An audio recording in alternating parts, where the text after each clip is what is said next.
Esto de la poesía, pues es una de las tradiciones más antiguas que tenemos como civilizaciones humanas, no solo en la tradición occidental, por supuesto, que es la que predominó y se impuso con base en la fuerza alrededor del globo, sino también en todas las tradiciones, ya sea prealfabetizadas o no occidentales, fuera del canon que conocemos, han hecho poesía.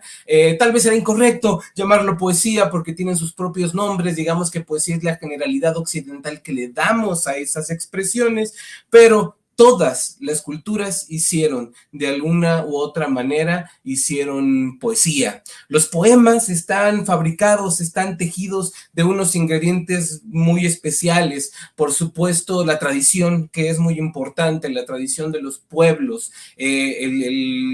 Si bien siempre hay un poeta, los poemas pertenecen a los pueblos, a las patrias, a las comunidades. Y aparte de tradición, también en el aspecto técnico tenemos varios ingredientes de la poesía también muy interesantes, que es las metáforas, por ejemplo, ¿no? Esa capacidad, ese recurso que tenemos en el lenguaje de hablar de algo diciendo otra cosa, no necesariamente siendo literales, sino decir algo en términos de otra cosa, ¿no? Y eso no solamente está en la literatura, en la poesía, sino también en el habla cotidiana, en la comprensión que tenemos del mundo. La metáfora es muy importante. También tenemos el ritmo y la armonía, que son dos elementos muy importantes de la poesía, que emiten una eufonía, que se escuche armónico, que tenga una especie de musicalidad del verso. Es algo que desde sus inicios, cuando no se escribía la poesía, porque obvio la poesía tiene sus orígenes en la tradición oral, pero desde antes que se escribiera la poesía era muy importante esta musicalidad, este ritmo, esta armonía, también para la mnemotecnia, para que esto pasara de generación en generación, y por supuesto también para darle un aspecto estético a el verso, a las palabras, al discurso, a las oraciones, a los enunciados. La poesía es el arte verbal por excelencia. La poesía es el arte verbal por excelencia, pero no solo es un arte, por supuesto que es un arte, también la poesía nos ha acercado a la historia, ¿no? Por ejemplo, la Grecia del periodo helenístico tenía como verdad los sucesos de la Ilíada y de la Odisea, la toma de Troya y las peripecias de Ulises Odiseo durante 10 años. Para los griegos no solo era parte de su identidad, sino también, por supuesto, también era parte de su historia, lo creían como sucesos verídicos. También por medio de la poesía nos hemos acercado a la mitología. El gran poema de Gilgamesh es un gran ejemplo de esto. Es uno de los primeros textos que hemos producido como humanidad. Las primeras civilizaciones humanas produjeron este texto llamado el poema de Gilgamesh, un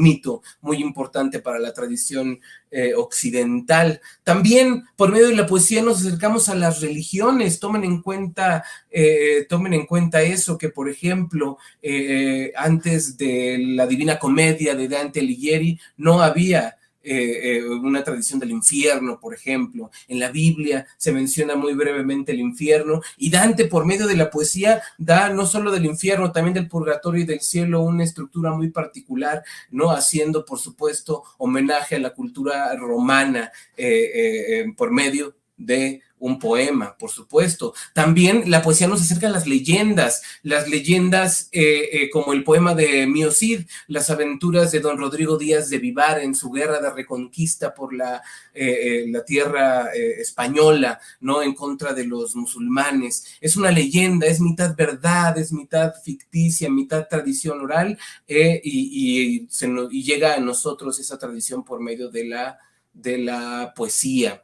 Eso solo de la tradición occidental, porque por ejemplo la poesía japonesa destaca el haiku, que es un poema muy breve que se basa en el asombro, en la emoción que le produce al poeta la contemplación de la naturaleza, de la realidad natural que nos rodea. Y eso, pues, si bien no es per se poesía, porque la poesía es una tradición occidental, es el mismo fenómeno, a pesar de que está fuera de la tradición occidental. Inclusive los antiguos mexicanos, los antiguos mexicas, el imperio azteca, participaban de este fenómeno poético de varias maneras. Ellos no tenían una sola poesía, tenían, por ejemplo, el teocuicatl, que eran cantos o himnos en honor de los dioses. También estaba el huehuetlachtoli, huehue, viejo, tlachtoli, palabra, que era la palabra de los viejos, eran consejos que los viejos daban a los jóvenes para que la sociedad fuera mejor en el futuro. También estaba el icnocuicatl, ¿no? Cantos que expresaban angustia, tristeza, reflexión acerca de la muerte y de las personas que ya no están con nosotros. Y por supuesto, no menos importante, el cuecuechcuicatl, los cantos traviesos, que por supuesto eran poemas eróticos que hablaban del erotismo en la antigua Tenochtitlan y sus alrededores. Ya está por ahí Ulises Paniagua detrás de cámaras, ahorita lo haré pasar para que nos cuente un poco acerca de su trabajo, pero